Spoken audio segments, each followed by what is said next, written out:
आज से हम लोग का क्लास 9 का क्लास शुरू हो रहा है, ठीक है। क्लास 9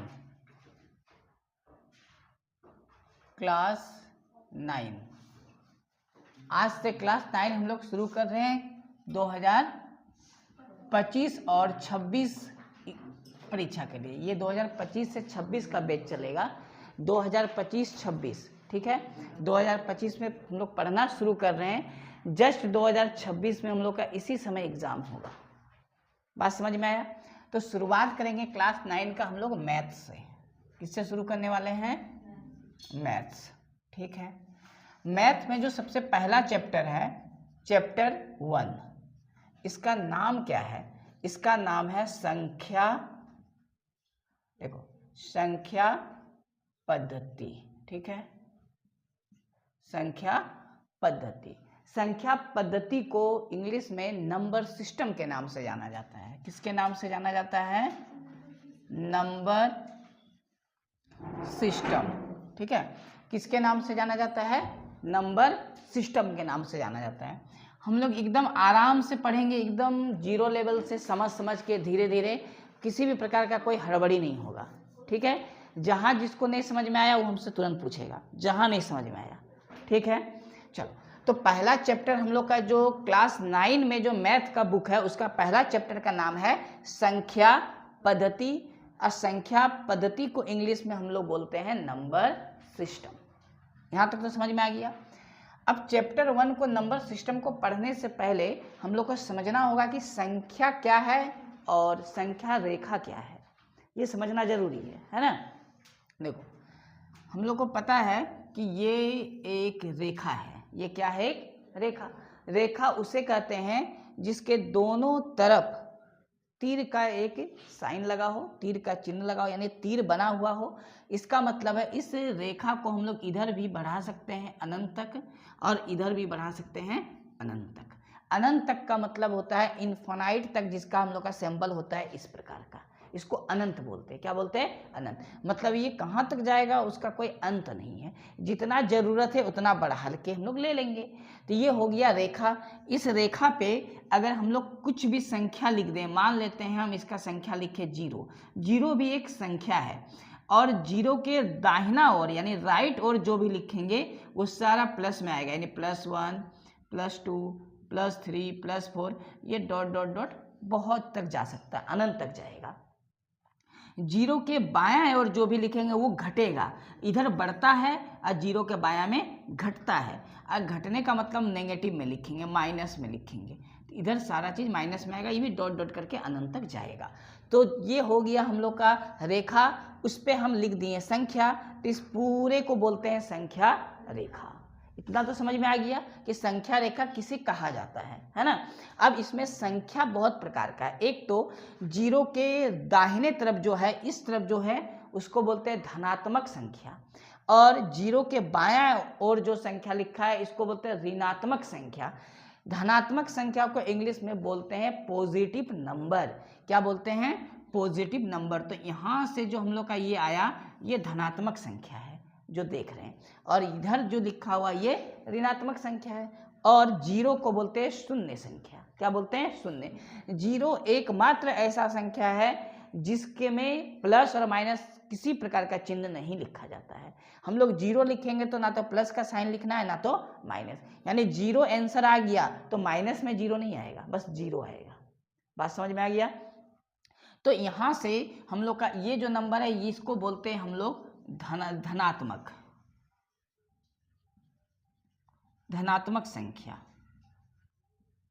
संख्याएं, ठीक। इसको बोलते हैं पॉजिटिव नंबर्स, ठीक है। अच्छा, पॉजिटिव नंबर को हम लोग इंग्लिश में +VE लिखेंगे, ठीक। और इधर वाला जो हम लोग को दिख रहा है इसको बोलेंगे हम लोग नेगेटिव, यानी ऋणात्मक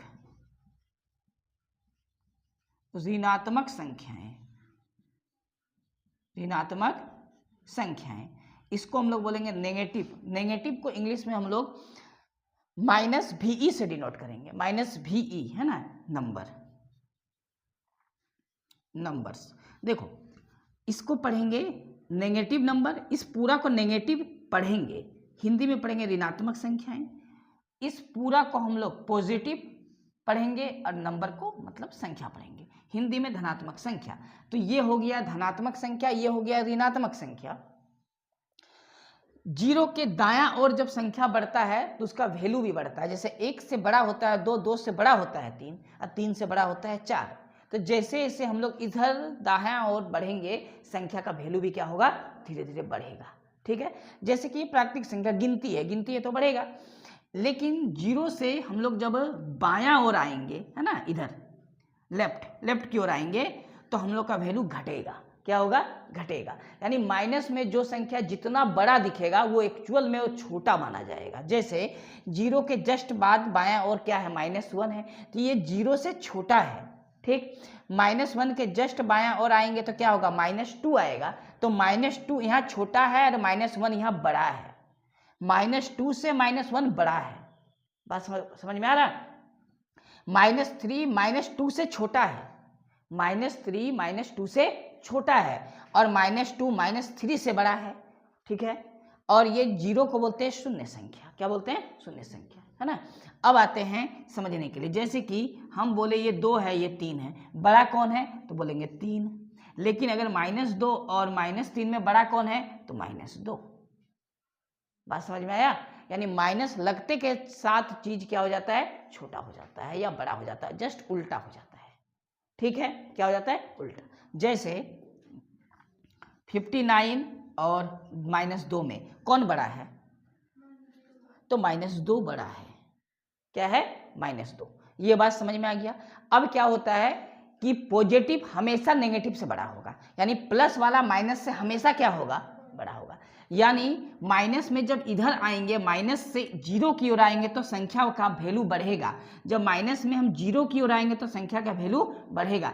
लेकिन जीरो से जब माइनस की ओर जाएंगे तो संख्या का वैल्यू घटेगा, छोटा होते जाएगा, छोटा होते जाएगा। ठीक है, इसी प्रकार जीरो से जब हम प्लस में लेंगे, जीरो से प्लस में दाहिना ओर लेंगे, तो जितना आगे जाएंगे हम लोग दाहिना ओर उतना वैल्यू बढ़ेगा, और जितना इधर से जीरो की ओर आएंगे वैल्यू घटेगा। संख्या पहचानने में आ गया। इस पूरा को क्या बोलते हैं, संख्या रेखा। संख्या रेखा का ही खेल है सारा। बात समझ में आ गया। अब यहाँ संख्या रेखा में अगर हम दो संख्या का बात बोले, जैसे मान लेते ये 0 है, ये 1 है, ये 2 है, हम पूछेंगे कि 0 और 1 के बीच में क्या कोई संख्या है, तो 0 और 1 के बीच में अनंत संख्या है। कितना संख्या है, अनंत, माने बहुत ज्यादा संख्या है। इसी प्रकार 1 और 2 के बीच में बहुत सारा संख्या है। अगर 1 और 2 के बीच में बोलेंगे एक संख्या बताओ कौन सा है, केवल बीच में एक संख्या है ना, तो 1 से ज्यादा 2 से कम क्या होगा, 1.5। क्या होगा, 1.5। अच्छा, 1.5 मतलब 1.5, तो 1.5 को लिखने का दूसरा क्या तरीका है, 3/2। दूसरा क्या तरीका है, 3/2। एक्चुअल में जब दो संख्या के बीच का एक संख्या जानना हो तो बहुत अच्छा फॉर्मूला बन गया। देखो, 1 जोड़ 2 कितना हुआ, 3, क्योंकि 2 गो संख्या है बटा 2, 2 गो संख्या है बटा 2। बात समझ में आया। जैसे हम बोले 5 और 6 के बीच में एक संख्या बताओ, तो बहुत अच्छा फॉर्मूला है, 5 जोड़ 6 11/2 बटा 2 निकल गया। तो दो संख्या के बीच का एक संख्या पूछे तो ये तो फॉर्मूला बन गया। फॉर्मूला बना क्या, हमको तो समझ में आ गया कि पहला संख्या दूसरा संख्या को जोड़ेंगे बटा 2 कर देंगे, हो गया। और करना क्या है ना। लेकिन दो संख्या के बीच में केवल एक ही संख्या नहीं होता है, अनंत संख्या होता है, अनंत संख्या होता है। अब दो संख्या के बीच में अगर वो 3 संख्या निकाले बोले, कितना संख्या निकालने बोले, 3 संख्या, तब एक संख्या ये और एक संख्या ये, इसके बीच का निकालेंगे यहाँ पर कहीं, फिर इसके बीच का निकालेंगे ये कहीं, तो ये दोनों संख्या का बीच में 1 2 3 संख्या निकल आएगा। बात समझ में आ गया। तो इसी तरह दो संख्या के बीच में अगर 10 संख्या बोले, 15 बोले, 20 बोले तो निकाल देंगे। यानी दो संख्या के बीच में कितना संख्या होता है, अनंत होता है। कितना होता है, अनंत संख्या। तो बहुत सारा संख्या होता है। बात समझ में आ गया। तो ये तो हो गया संख्या रेखा के बीच में बहुत सारा संख्या होती है, हम लोग को पता चल गया। ठीक है, निकालने का थोड़ा सा प्रोसेस हमको पता चला।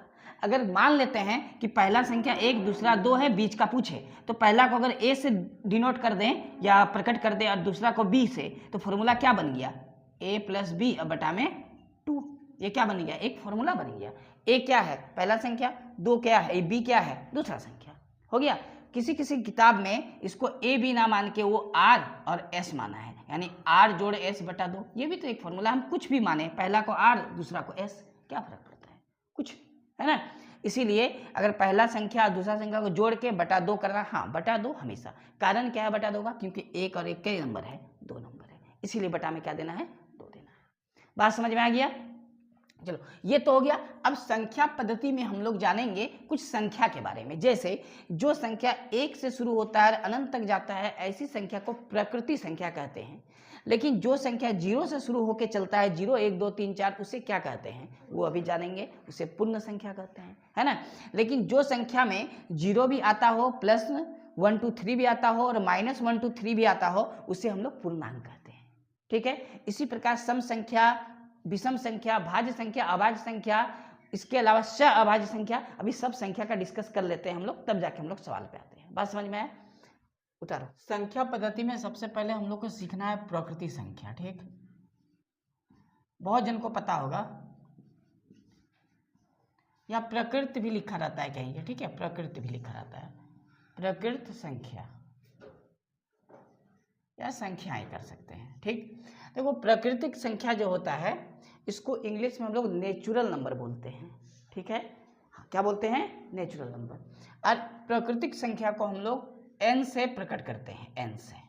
किससे प्रकट करते हैं, n से, ठीक। प्राकृतिक संख्या क्या होता है, वह संख्या जो 1 से शुरू होता है, जैसे 1 या गिनती की संख्या, जिसको गिन सकते हैं, 2 3 4 5, ये अनंत तक जाएगा, डॉट डॉट डॉट, है ना, इन्फिनिटी। इसको इन्फिनिटी बोलते हैं, जिसको बोलते हैं अपरिभाषित या अनंत, ठीक है। तो ये प्राकृतिक संख्या हमको समझ में आ गया, ध्यान से समझना। प्राकृतिक संख्या के बाद इसको पूरा करने के लिए 0 का आविष्कार हुआ, तो होता है पूर्ण संख्या। पूर्ण संख्या या संख्याएं, बहुत सारा हम लिखने वाले हैं। पूर्ण संख्या को हम लोग इंग्लिश में बोलते हैं होल नंबर। क्या बोलते हैं, होल नंबर। और इसको प्रकट करते हैं W से। किससे प्रकट करते हैं, W से। ये W से रिप्रेजेंट किया जाता है। पूर्ण संख्या 0 से शुरू होता है, 0 1 2 3 4 5, इस तरह करके ये भी कहाँ तक जाएगा, अनंत तक। कहाँ तक जाएगा, अनंत तक। अभी तक प्रकृत संख्या और पूर्ण संख्या में एक चीज का डिफरेंस है कि इसमें 0 है, इसमें 0 नहीं है। यानी सारा ये संख्या इसमें मिल जाएगा, लेकिन इसका सारा संख्या इसमें नहीं मिलेगा। बात समझ में आ गया। चलो, यानी प्रत्येक प्राकृतिक संख्या पूर्ण संख्या हो सकता है, लेकिन प्रत्येक पूर्णांक पूर्ण संख्या प्राकृतिक संख्या नहीं हो सकता है। बात पकड़ में आ गया। तीसरा आता है पूर्णांक, ठीक है, पूर्णांक संख्या। पूर्णांक संख्या को हम लोग इंटेजर बोलते हैं, इसको जेड से रिप्रेजेंट करते हैं। पूर्णांक संख्या के इंग्लिश में हम लोग क्या बोलते हैं, इंटेजर, और इंटेजर बोलते हैं, और इसको जेड से रिप्रेजेंट करते हैं। किससे रिप्रेजेंट करते हैं, जेड से, ठीक है। पूर्णांक संख्या क्या होता है कि माइनस में भी होता है, 0 भी होता है, प्लस भी होता है, यानी 1 2 3 4 डॉट डॉट डॉट, इधर भी अनंत जाएगा, इधर भी -1 -2 -3 डॉट डॉट डॉट, इधर भी अनंत जाएगा, ठीक।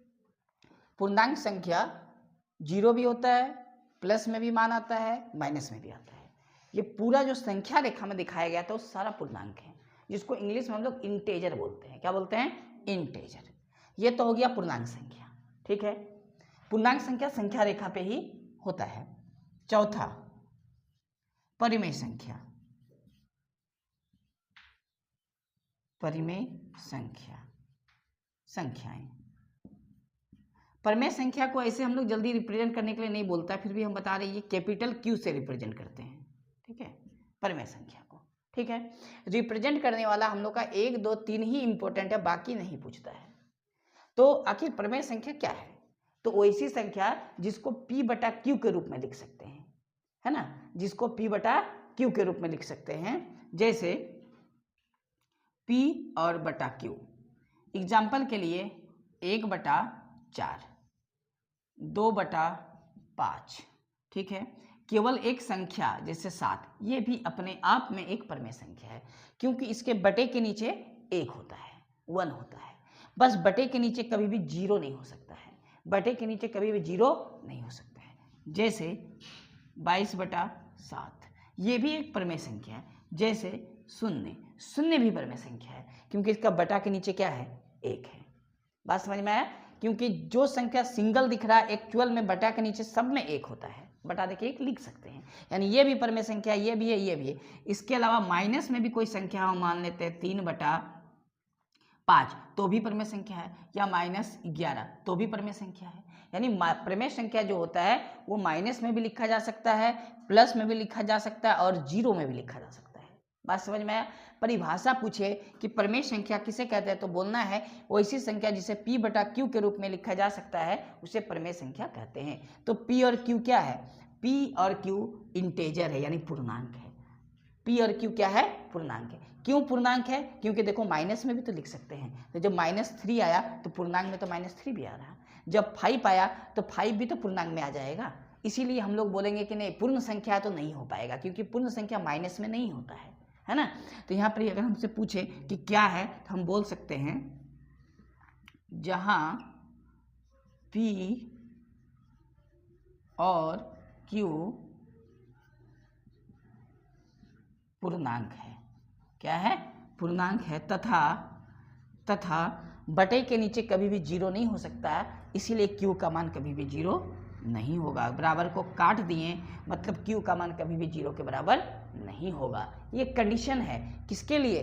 परमेय संख्या के लिए।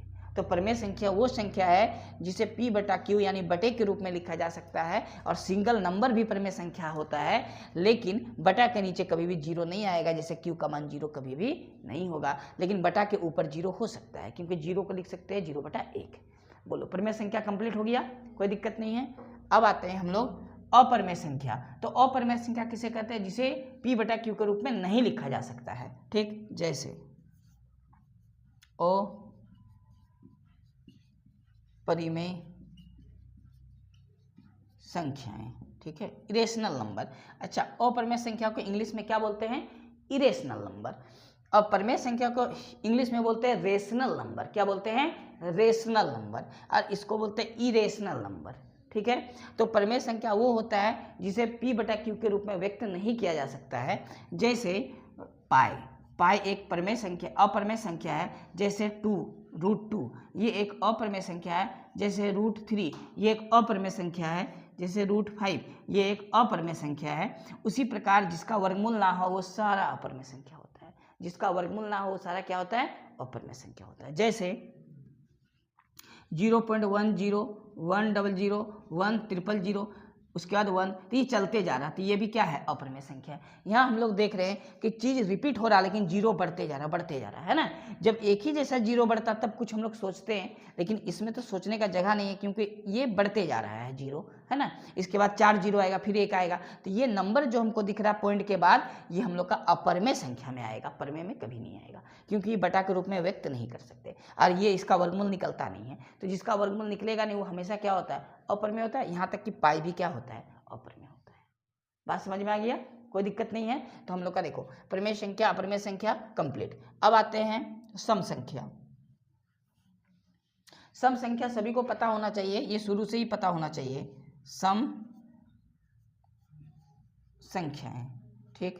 तो सम संख्याएं क्या होता है? सम संख्या को इंग्लिश में हम लोग बोलते हैं इवन नंबर। क्या बोलते हैं? Even number.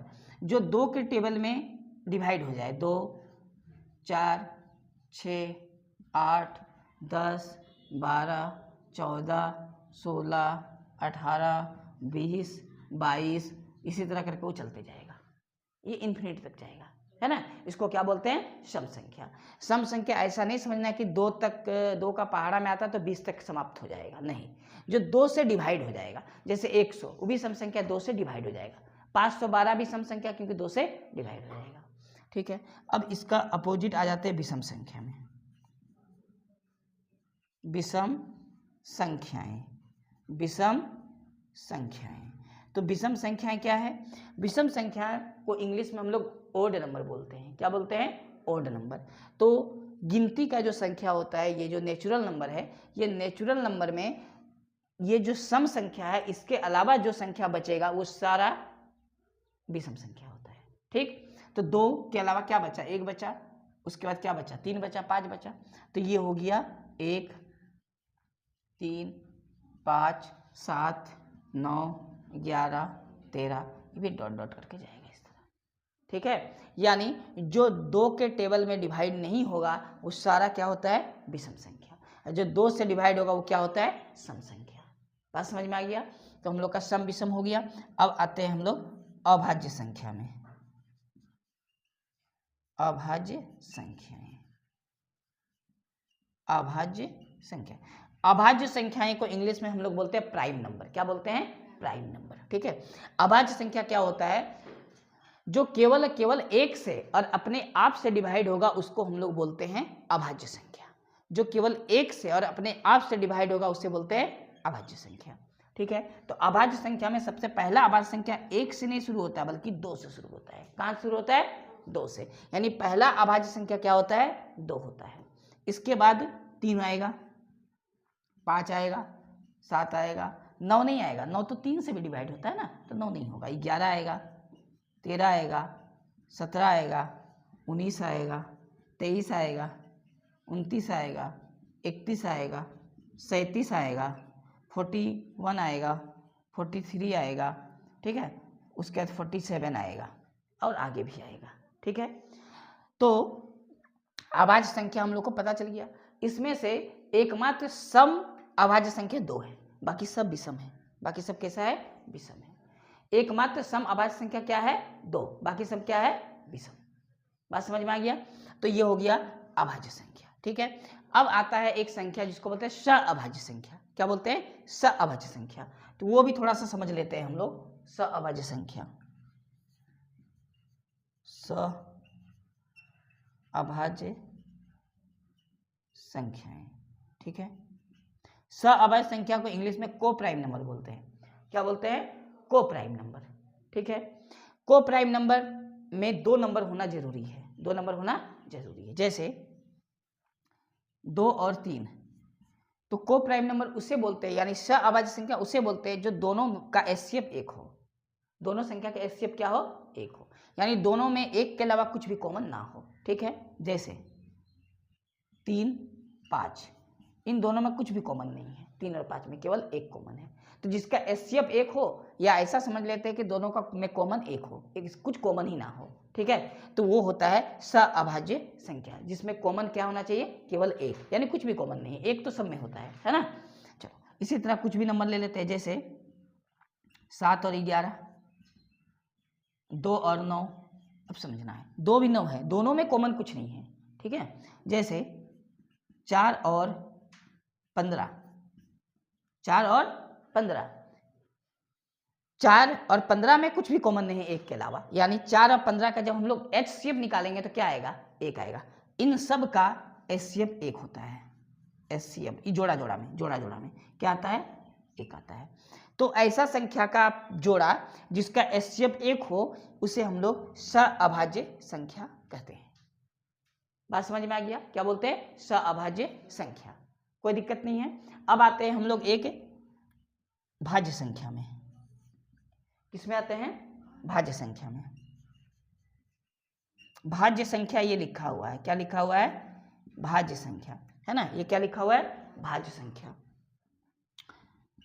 भाज्य संख्या क्या होता है? शुरुआत होता है इसका 4 से। भाज्य संख्या वो संख्या होता है जो 1 से भी डिवाइड होगा, स्वयं से भी डिवाइड होगा, एक कोई दूसरे नंबर से भी डिवाइड होगा, एक कोई दूसरे नंबर से भी डिवाइड होगा। इससे 4, इसका शुरुआत 4 से होगा। 4 1 से भी डिवाइड होगा, 4 से भी हुआ। ठीक है, जो अपने आप से और स्वयं से और 1 से डिवाइड हो उसे बोलते हैं अभाज्य संख्या, लेकिन किसी और से डिवाइड हो जाए तो वो बन जाएगा भाज्य संख्या।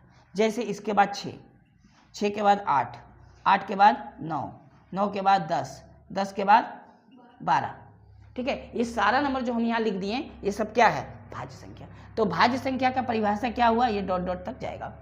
ऐसे संख्या जो अपने आप से और 1 से डिवाइड होगा, इसके अलावा कोई भी एक नंबर से अगर डिवाइड हो जाए तो वो भाज्य संख्या। बात समझ में आया? इसका मतलब जितना भी अभाज्य संख्या है इसको छोड़ दिया जाए एक के अलावा तो सब संख्या भाज्य संख्या है। यानी अभाज्य संख्या में जितना संख्या आ रहा इसके अलावा जो संख्या बचेगा वो सब क्या होगा? भाज्य संख्या होगा। जिस प्रकार सम संख्या के अलावा जो संख्या बचा है वो सब विषम संख्या है, उसी प्रकार अभाज्य संख्या के अलावा जो संख्या बचा है वो सब क्या है? भाज्य संख्या। लेकिन एक को छोड़ के, एक ना तो अभाज्य संख्या है और एक ना तो अभाज्य संख्या है, ना तो अभाज्य ना तो भाज्य, एक ना तो अभाज्य संख्या है और एक ना तो भाज्य संख्या है, कुछ नहीं, एक को लेना नहीं है। बात समझ में आ गया? अगर ये 10 गो जो संख्या पद्धति में हम लोग 10 गो जो संख्या लिख दिए, ये याद होना चाहिए, इसका परिभाषा याद होना चाहिए, तब पकड़ मजबूत बनेगा। बात समझ में आया? इसको नोट करो, फिर एक्सरसाइज में देखते क्या है।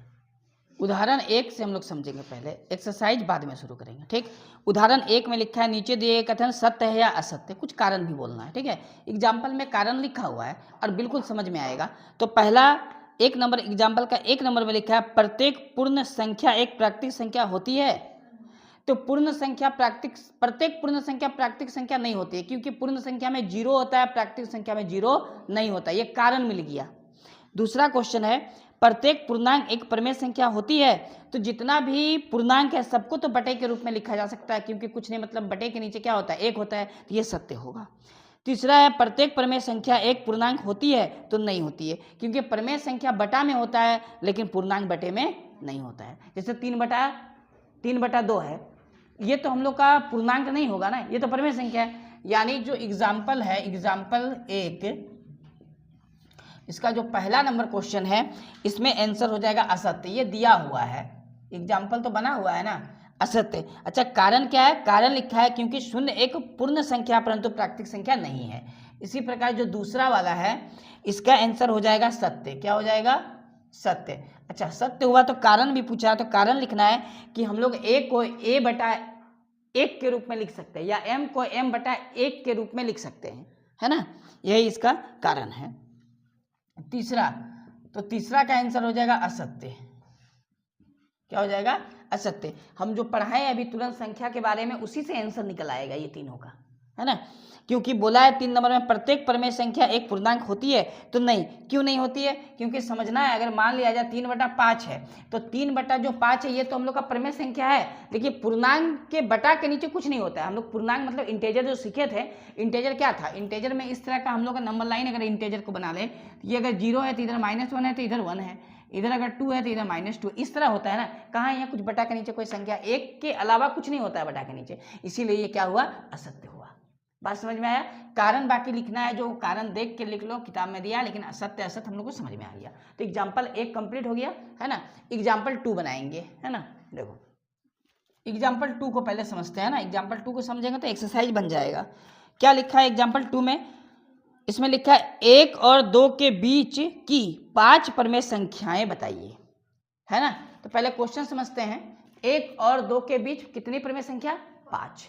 मतलब अगर ये एक संख्या रेखा है तो मान लेते हैं ये 1 है और ये 2 है, ठीक है, 1 है और 2 है, इनके बीच में 5 परिमेय संख्या पूछा है डायरेक्ट। कितना पूछा है? 5। अगर इनके बीच में एक परिमेय संख्या बोले तो दोनों को जोड़ के 2 से भागा कर देंगे, आंसर आ गया। लेकिन जब 2 से ज़्यादा पूछेगा या 1 से ज़्यादा पूछेगा, 2 को 3 को 4 को, तो उसका एक तरीका है बनाने का। जैसे कितना परिमेय संख्या पूछा है? 5, है ना। तो क्या करेंगे, किस तरह निकालेंगे, उसको बनाते हैं। तो एग्जाम्पल 2, ठीक है, यहाँ कितना दिया हुआ है? 1 और 2 के बीच में बोला है, हाँ, तो 1 और 2 के बीच, तो 1 और ये अगर समझ में आ गया तो जो एक्सरसाइज है वो बिल्कुल समझ में आ जाएगा, ठीक है। 1 और 2 के बीच में 5 परिमेय संख्या बोला गया है। 1 नहीं है बल्कि 1/1 है, बटे के रूप में है।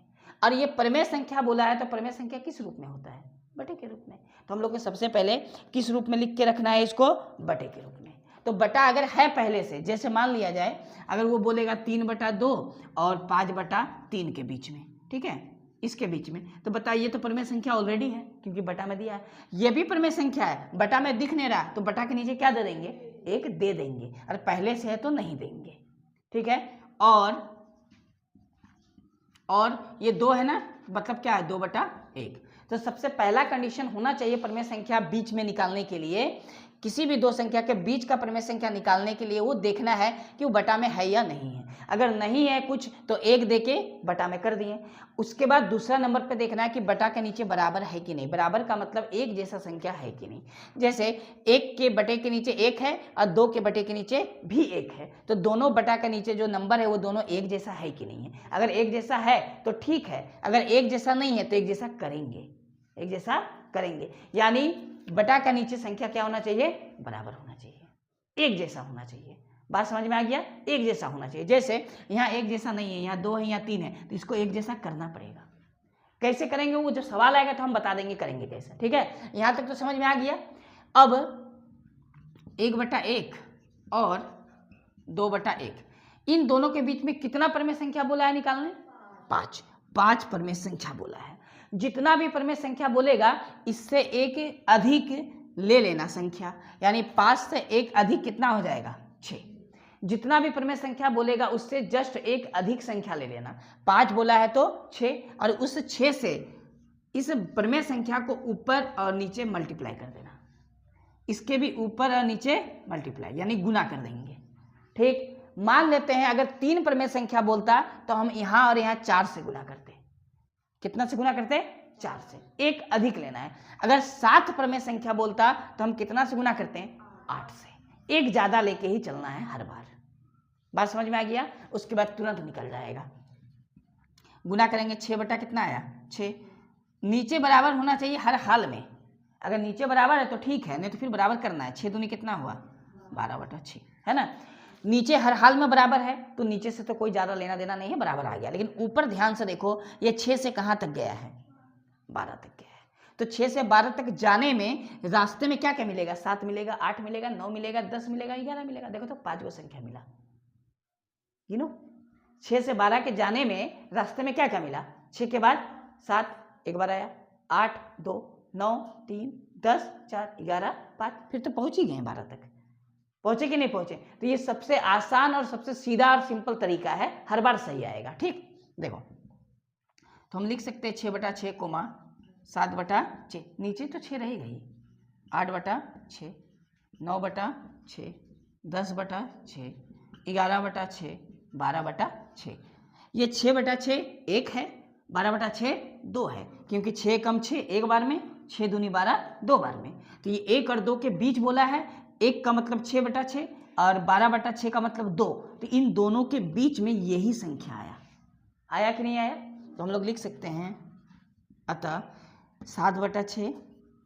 ठीक, अगर इसको हम काटना चाहें तो काट के लिख सकते हैं ना, तो अभी डायरेक्ट लिख सकते हैं 10/6, और ये आंसर है। ये क्या है, आंसर है। लेकिन हम लोग आंसर को काट के भी लिख सकते हैं। जैसे 7/6 नहीं कटेगा तो क्या होगा, 7/6, इसको काटेंगे 2 के पहाड़ा में कितना आएगा, 4/3, है ना। इसको काटेंगे 3 के पहाड़ा में कितना आएगा, 3/2।